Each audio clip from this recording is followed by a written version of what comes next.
Hello, welcome back to the channel, and this is a channel where we give you reviews, playthroughs, unboxings, and we generally like to talk a load of bollocks about tabletop gaming in general. And in this video we're going to be talking about a superhero themed board game. We're going to be talking about Marvel United, and in this game you will be taking the role of a character from the Marvel universe. You'll be going head to head with a villain, working with other superheroes on your team to resolve a certain number of missions, kill a few thugs and all that sort of stuff that will allow you to win the game. So in this video we're going to be giving you a very brief overview of the rules, be telling you what we do like, what we don't like, and we'll come back and we'll tell you whether or not Marvel United is worth your time and bother today and in the future. So remember, if you're new here, then please consider subscribing to this channel, hit the like button and all that YouTube bullshit, will you?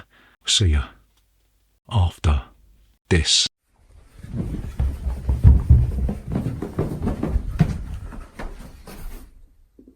Bollocks. So, Marvel United, how'd you play this game?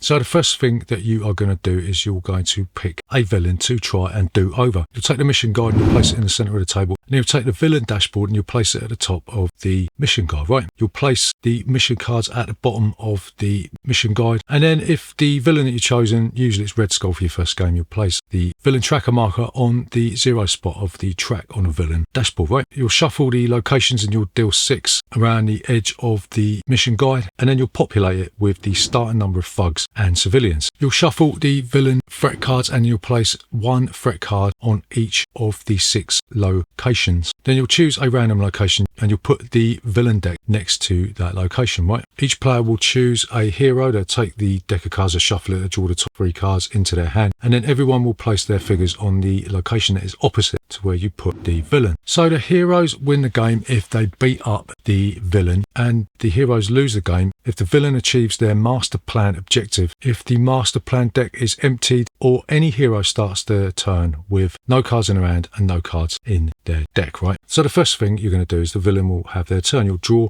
a card from the master plan deck and then you will resolve it from top to bottom. First thing that these villains normally do is they move. You'll move the villain a certain number of spaces clockwise. Sometimes they won't move at all. Sometimes they will move quite a bit. Then you'll activate the BAM effect on the villain. Once you've done that, then you'll activate the BAM effects on any of the threat cards that have them. If there's like a target arrow type thing on the space where the villain lands, then you'll look at their dashboard and then you'll activate that effect, right? Then you'll add civilians and or thugs to the location where the villain has moved to, and each adjacent location if that's what the master plan card says, and then you'll follow any special instructions that are at the bottom of the master plan card, right? So once the villain has had their turn, then the heroes will have their turn. You'll draw a card into your hand and then you'll play a card from your hand into the storyline, which means that you'll place it next to the previous card that was played. In this case, seeing as it's your first turn, you'll place it next to the villain's master plan card, right? And then what you'll do, you'll resolve the effects of the card. If there's a hero's card that has been played before yours, you'll also be able to use the icons that are on this card. So that's pretty tasty, isn't it, Mush? So if you've got the green arrow, that means you can move to an adjacent location. If you've got a fist icon, then you can attack a thug. This means that you can take the thug and you can put it on one of the mission cards. Once the mission card's been filled up with thugs, then you can complete that mission. You need to have completed 2 out of 3 missions in order to damage the villain, right? Next icon that you can use is the star icon. These can be used to place tokens on different threats, right? Most of the threats need 3 of these to be completed. And then the final icon is a wild, which lets you do any action that you want. Each hero has a number of special cards that let you do something special. Like for instance, if you've got Doctor Strange, that allows you to fly to any location that you want. If you've resolved any of the threats, then you'll see that an end of turn action will become available. This could be anything from moving different thugs or survivors to another location, or maybe like drawing a card or getting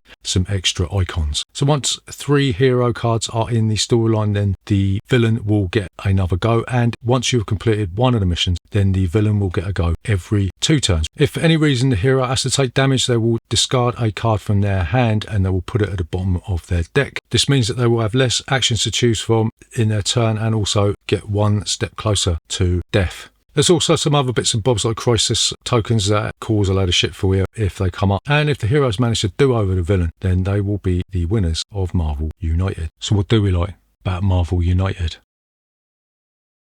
So the first thing that we really like about this game is the entry level price is cheap as chips, right? We picked this up for 15 quid on Amazon US. And for what you get in a box, okay, it's a Spinmaster game. It's by the same people that done Santorini. And okay, some of the card stock is a little bit flimsy, but for what you get in the box and for the amount of variety that you get in a core set, this is like more than a bargain, right? So you can't really sniff at 15 quid to get into this. It's just a few problems down the line when you're talking about parting with your hard-earned wonga. So the second thing that we really like about this is that the rule set is really, really simple to grasp. You're going to be choosing a card, playing it, and then resolving what it says. It does get a little bit fiddly when all the villains have different rules and the locations have different rules. It can be a bit of a pain in the ass trying to hold certain information in your head, like whether or not thugs take 2 hits to kill rather than 1. And the special rules for the Green Goblin are a bit of a pain in the ass. That's if you've got the Spider-Man expansion. But if you're just looking at the core set, there's no reason why young children can't get involved in this game. The box says 14 plus. That is absurd. My 8-year-old kid had no problem playing this whatsoever, and even with a few prompts, my 5-year-old daughter had a blast with this one. So yeah, the simple rule set is one of the main attractions of this game. So the third thing that we really like about this is the massive amount of content that is available. I mean, I don't even know how many expansion sets have been produced for this. There was a massive Kickstarter push for this about a year ago, and then they've done a Kickstarter for the X-Men expansion. So it just boggles the mind the amount of variety that's available for this game. Maybe there's just too much stuff available, because obviously most people that buy this CMON crap aren't going to go through every single variation. It's just a matter of sort of fear of missing out and all that stuff. But even in a core set, it's going to give you enough variations to keep you happy for quite a while. Maybe once you've played with the villains a few times, it does wear a little bit thin, and then you can start looking for some extra stuff, and that is where the problems start to begin, right? But that aside, CMON have produced a sea of content for this game, right? So the final thing that we like about Marvel Legendary is the special abilities of the characters are thematically sound. They are linked to the actual special abilities of the characters in the comic universe, right? So for instance, if you've got Iron Man, you can distribute 2 punch tokens from the pool among any number of heroes. This is like Iron Man distributing his technology to other players, right? Or if you have Hulk, you can do the Hulk smash, and it says deal 1 damage to everything else in this location, and then discard all of the civilians in that location. This is absolutely huge if you're playing with Ultron, where the main mission is to keep the locations free of thugs and survivor tokens, right? So it's a bit of a relief that they have gone through all these heroes and they've chosen a special ability that's actually linked to their special abilities in the comics. You know, they could have just fumbled through it and said, like, you know, Hulk has a penchant for eating vegan hot dogs, but they didn't do that. Really, you sort of expect that in a game like this. If you've got a highly thematic game like using Marvel characters, you're going to have to expect the developers to use highly thematic special abilities, right? So what don't we like about Marvel United?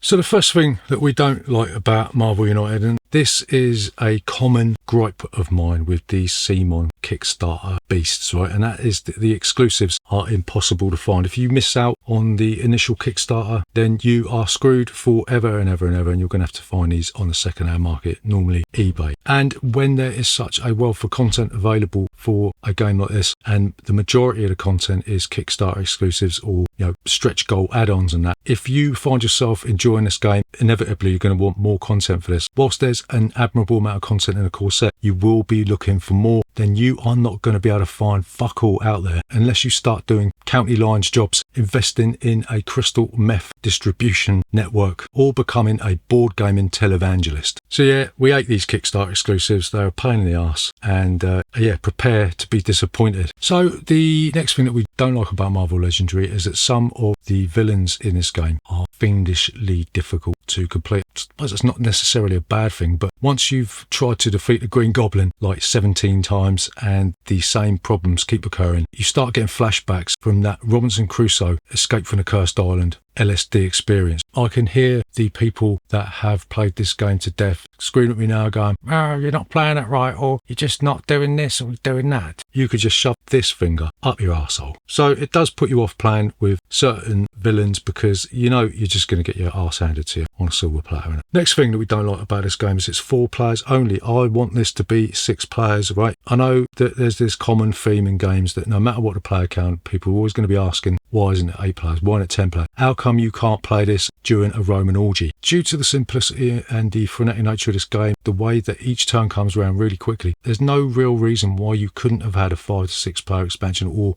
some kind of variant. I would like the developers of this to maybe just upload something on CMON website or wherever on that nasty little website to allow us to play with an official 5 to 6 player variant, right? So the last thing that we don't like about this, and this is not exclusive to this game, this is a problem that, depending on what group you got, you might find when you play any cooperative game, and that is that shouty players generally rule the roost, right? If you've got somebody at the table that has a big personality, has got a massive ego, that likes to be stroked now and then they are going to take over and tell the less assertive players, the more timid players, what to do, and that is a big no-no. My advice to you is just don't play with those players, right? If they're a family member, then lock them in the downstairs toilet after you've had a dump without flushing. So to summarise, is Marvel United worth your time of bother today and in the future?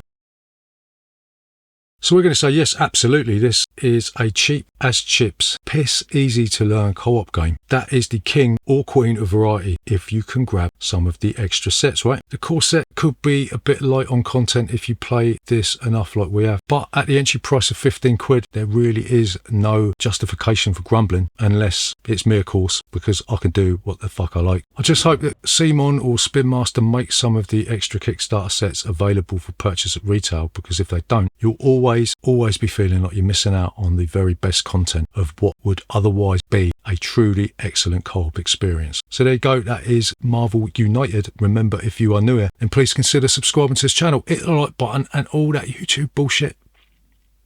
See ya next Tuesday.